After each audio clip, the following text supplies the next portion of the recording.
to get his feet under the Oval Office desk when he held his first meeting with the foreign leader in the late 2016. Shinzo Abe, then the Japan's prime minister, arrived at the Trump Tower in November that year, bearing a gift of a gold-plated golf club and harboring a determination to get the Japan-US relationship under Trump off the best possible start. The success or the otherwise of Abe's charm offensive had potentially serious repercussions. During the election campaign, Trump had suggested he would withdraw US troops from Japan contingent on Tokyo's willingness to make a bigger financial contribution to their country's post-war alliances.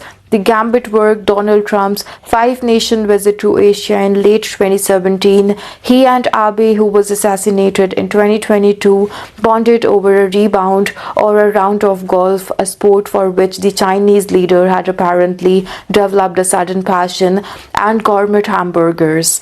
For the remainder of the Trump's term, Abe supported the US administration with a fervor that eluded many of his contemporaries. US troops remained in Japan, and the bilateral security treaty, the cornerstone of the Japan's post-war foreign policy, survived unscathed. He also prepared to fly to Washington, a three-day visit. All eyes are on the whether Japan's current leader Shigeru Ishiba will be able to recreate Abe's personal rapport with the Trump.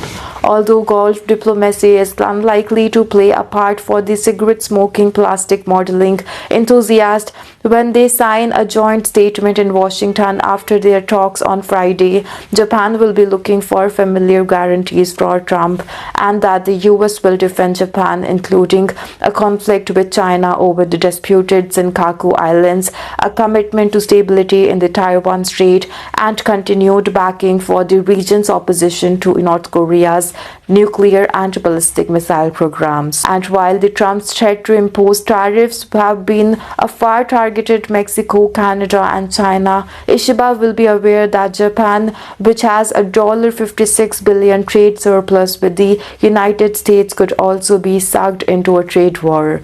We have a lot of topics to discuss, Ishiba told MPs this week. I hope to set priorities and get results in the limited time we have.